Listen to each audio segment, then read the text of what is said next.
आज है ऋषिकेश में हमारा डे 2 और आज भी हो रही है बारिश। ऋषिकेश का हमारा पहला दिन बारिश के साथ खत्म हुआ था और दूसरे दिन की शुरुआत भी बारिश के साथ हुई। समझ नहीं आ रहा था कि इस मौसम का मजा ले या फिर ये सोच के गम मनाए कि अब ट्रिप का क्या होगा, क्योंकि सेकंड डे हमें जाना था 84 कुटिया और वो भी वॉक करके, साथ ही करनी थी रिवर राफ्टिंग। क्या करे क्या ना करे के बादल को साइड करते हुए हमने डिसाइड किया कि होटल में तो नहीं बैठना है, अब ऋषिकेश आए हैं तो चलो इसी के मौसम के हिसाब से चलते हैं, इसका मजा लेते हैं और वो करते हैं जो हम डिसाइड करके आए हैं। तो हम हो गए रेडी। होटल शिवविलास से हमने किया चेकआउट और होटल लिली में किया चेक इन। लकीली हमारा जो ये नया स्टे है वो होटल शिवविलास के सामने ही था, इसीलिए बहुत ज्यादा टाइम वेस्ट नहीं हुआ। इस होटल के बारे में मैं आगे इस वीडियो में बताऊंगी। तो चेक इन करने के बाद हम बारिश में ही निकल पड़े हमारे डेस्टिनेशन 84 कुटिया के लिए। 84 कुटिया तक हमें पैदल ही जाना था, इसीलिए सोचा पहले शरीर को थोड़ा फ्यूल दे देते हैं। राम झूला से पहले हमें मिला ये रावत जी फूड स्टॉल, जहां बन रहे थे गर्मा गर्म पराठे। हमने यहाँ 4 प्लेट ली, जिसमें 2 पराठे, सब्जी और दही इंक्लूड थी। ये एक प्लेट थी 80 की और चाय 15 रुपए की। तो मस्त पराठे खाने और चाय पीने के बाद हम आगे बढ़े।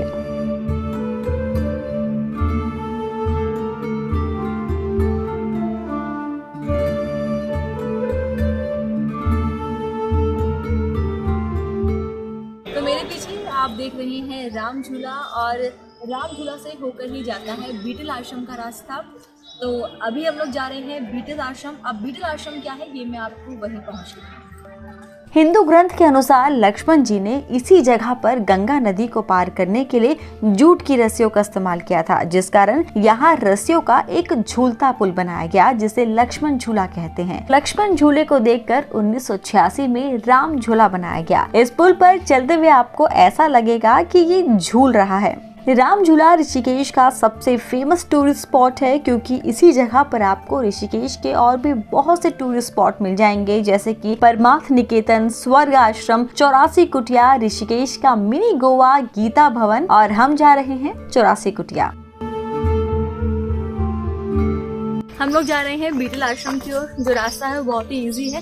आपको राम झूला होते हुए चोटीवाला की तरफ आना है, वहाँ से स्वर्ग आश्रम की तरफ मुड़ना है। उसके बाद आपको मिलेगा ये सुंदर सी आपको जगह मिलेगी। तो बीटल आश्रम जो है आप आराम से पैदल जा सकते हैं। वैसे वहाँ तक जो गाड़ियाँ हैं वो भी जाती हैं, लेकिन जो वॉक करके वहाँ जाने का मज़ा है उसकी अलग ही बात है, तो उसे एक्सपीरियंस ज़रूर करें। वैसे बता दूँ इस वक्त जो है टाइम जो हो रहा है 11 बज चुके हैं और ऐसा लग रहा है कि अभी सिर्फ 7 ही बजे होंगे। तो ये है पहाड़ों की खूबसूरती। यहाँ का जो मौसम है वो हमेशा अच्छा रहता है। वॉक करने के 2 फायदे, पहला आप फिट हो जाएंगे और दूसरा अगर बजट ब्लॉग में है तो आपके पैसे भी बच जाएंगे।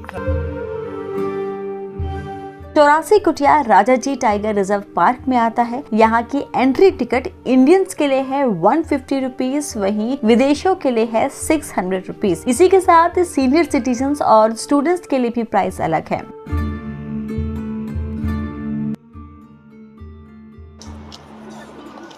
तो ये है 84 कुटिया। इसे महर्षि महेश योगी ने बसाया था। ये ऋषि मुनियों की तपोभूमि होती थी। यहाँ योग साधना मेडिटेशन होता था। उसके बाद 1968 में आया द फेमस बीटल्स बैंड। 1961 में महर्षि महेश योगी ने राजाजी टाइगर रिजर्व में 84 कुटिया आश्रम बनाया। उन्होंने ये जो जमीन है वो 40 सालों के लिए लीज पर ली थी। उन्होंने आश्रम में 140 गुंबदनुमा कुटिया और इस तरह की 84 छोटी छोटी ध्यान योग की कुटिया बनाई, जिस कारण इसे 84 कुटिया कहा गया। 1968 में इंग्लैंड का एक फेमस म्यूजिकल ग्रुप बीटल्स यहाँ आया। ये 4 मेंबर का ग्रुप था और यहाँ पर ये कुटिया नंबर 9 में ध्यान करते थे। यहाँ कुटिया पर अभी भी नंबर लिखे हुए हैं। ये जो ग्रुप था वो 4 महीने तक यहाँ रुका। इन 4 महीनों में उन्होंने 40 गानों की धुन बनाई थी, जो आज भी बहुत ज्यादा फेमस है। उसे सुनकर कहते हैं कि लोग मंत्रमुग्ध हो जाते हैं। बेसिकली ये जो ग्रुप था वो यहाँ योग साधना के लिए आया था, शांति की तलाश में आया था। था जो उन्हें यहाँ मिले भी। बीटल्स ग्रुप के यहाँ आने के कारण ये जगह दुनिया में भी फेमस हुई, इसीलिए इस जगह को बीटल्स आश्रम भी कहा जाने लगा। इस जगह की लीज खत्म होने के बाद महर्षि महेश योगी भी इस कुटिया को साल 1989 में छोड़कर हॉलैंड चले गए। साल 2000 में इस जगह को वन विभाग ने अपने अंडर ले लिया और 2015 में इस जगह को पब्लिक के लिए खोल दिया गया। यहाँ बैठकर लोग आज मेडिटेशन करते हैं। इसके अलावा यहाँ की खूबसूरती का मजा लेते हैं, ट्रैकिंग करते हैं, बर्ड वॉचिंग सेशन भी यहाँ चलते हैं। यहाँ एक कैंटीन भी है, साथ ही है एक फोटो गैलरी जो महर्षि महेश योगी और बीटल्स ग्रुप ने जो समय यहाँ बिताया था उसके बारे में काफी कुछ बताती है। 84 कुटिया की भी टाइमिंग है। ये सुबह 10 बजे ओपन होता है और शाम को 4:30 बजे बंद हो जाता है। बाकी ये पूरे हफ्ते खुला रहता है। मुझे बहुत वक्त से यहाँ आना था। यहाँ के मन को एक अलग ही सुकून मिला। लेकिन एक चीज जिस पर मुझे लगता है बात होनी चाहिए वो है यहाँ का रखरखाव। महेश योगी के जाने के बाद ये 2015 में पब्लिक के लिए खोल दी गई थी। बहुत ज्यादा वक्त नहीं हुआ है और अब तो टिकट भी लगती है, लेकिन फिर भी इसे अच्छे से मेंटेन नहीं किया जा रहा। ये जो कुटिया है मैं आपको अंदर से दिखाती हूँ। ये टूट रही हैं, वॉल पेंटिंग्स खराब हो चुकी हैं, साफ सफाई नहीं है, आप बैठ नहीं सकते। अगर आपको लगेगा कि आप इसके अंदर बैठ के थोड़ी देर के लिए मेडिटेशन करें तो आप ऐसा नहीं कर सकते क्योंकि बहुत ही ज्यादा गंदगी है। फोटोज में ये जगह बहुत सुंदर लगती है, लेकिन जो असल तस्वीर है वो काफी अलग है। अगर इसे अच्छे से मेंटेन नहीं किया गया तो शायद ये बहुत ही जल्दी खंडर बन जाएगी। आप में से भी बहुत से लोग जो यहाँ आए होंगे, आई एम श्योर आपने भी इसे फील किया होगा। थोड़ा समय यहाँ बिताने के बाद हम वापस निकले हमारे होटल के लिए, क्योंकि हमें राफ्टिंग करनी थी। नज़ारों का मजा लेते हुए, बारिश का मजा लेते हुए हम यहाँ के फेमस स्ट्रीट फूड का भी मजा ले रहे थे। आश्रम से वापस आते वक्त हमें मिला ऋषिकेश का the famous bakery on wheels. यहाँ बहुत सारे फ्लेवर में नान खटाई मिलती है। काफी सुना था इसके बारे में, इसीलिए हमने भी ट्राई किया। चॉकलेट एंड पीनट, इसका जो चॉकलेट है वो काफी टेस्टी है। और इसी के साइड में है राम झूला का फेमस चुस्की एंड शिकंजी वाला। हमने यहाँ से चुस्की में लिया काला खट्टा और इसका स्वाद ऐसा था कि आपकी जुबान पर रह जाएगा, एकदम रिफ्रेशिंग। तो ऋषिकेश आए तो ये जरूर ट्राई करे। और यही राम झूले वाले से यहाँ और भी बहुत सारे हैं, लेकिन जो स्वर्ग आश्रम की तरफ रास्ता जाता है, जब आप 84 कुटिया से वापस आएंगे तो वहीं आपको ये चुस्की और शिकंजी वाला मिल जाएगा। उसी के साइड में है बेकरी ऑन व्हील्स। चुस्की ट्राई करे और चुस्की में काला खट्टा जरूर ले, शिकंजी से बेटर है। स्ट्रीट फूड का मजा लेते हुए हम पहुंचे हमारे होटल और वहां से निकले राफ्टिंग के लिए। मैंने आपसे फर्स्ट पार्ट में कहा था कि ऋषिकेश में इस बार मैं कुछ ऐसी जगहों को एक्सप्लोर करूंगी जो मैंने अभी तक नहीं की है, और कुछ ऐसी एक्टिविटीज हैं, कुछ ऐसी जगहें हैं जहाँ जाना बनता ही बनता है। अगर आप ऋषिकेश में हैं, उसके बिना आपका ऋषिकेश का जो ट्रिप है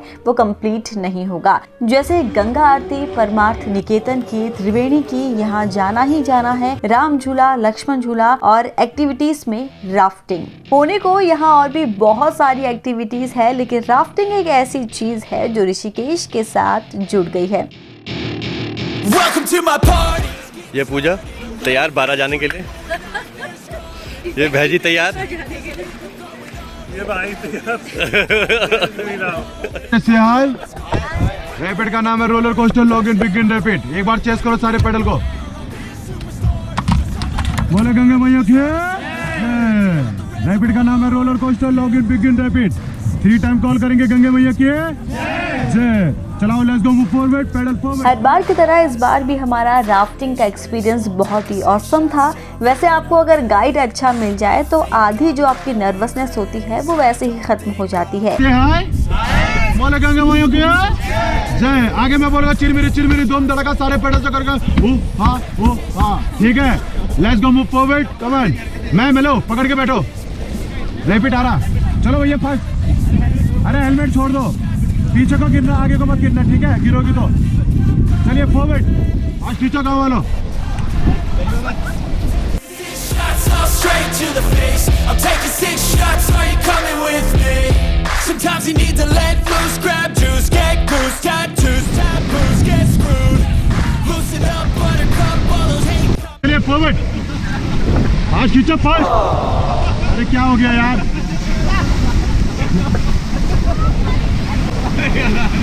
ये लो, धुलाई हो रही तुम्हारी।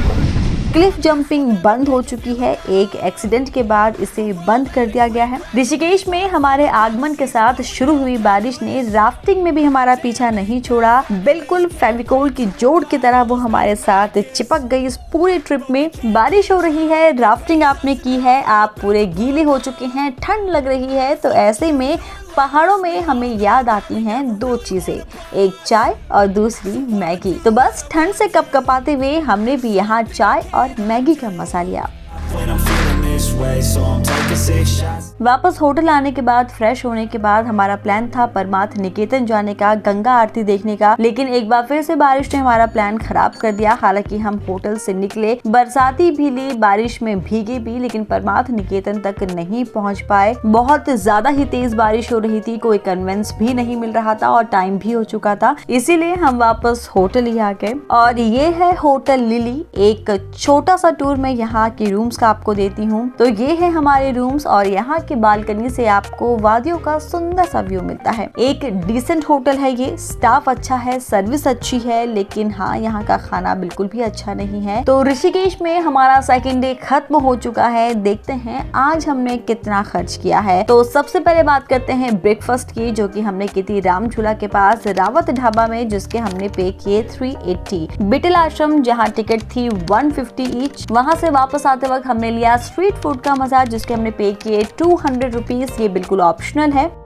राफ्टिंग हमें पड़ी 550। हमने जो राफ्टिंग थी वो होटल के थ्रू बुक करवाई थी। अगर आप डायरेक्ट गाइड से या एजेंसी से करते हैं बुकिंग तो आपको थोड़ा कम प्राइस पड़ेगा। एक गाइड का नंबर हमने यहाँ नीचे डिस्क्रिप्शन बॉक्स में शेयर कर दिया है। आई होप आपकी थोड़ी हेल्प हो जाएगी। इसके बाद हमने किया डिनर, जिसके हमने पे किए 1000 रुपीज।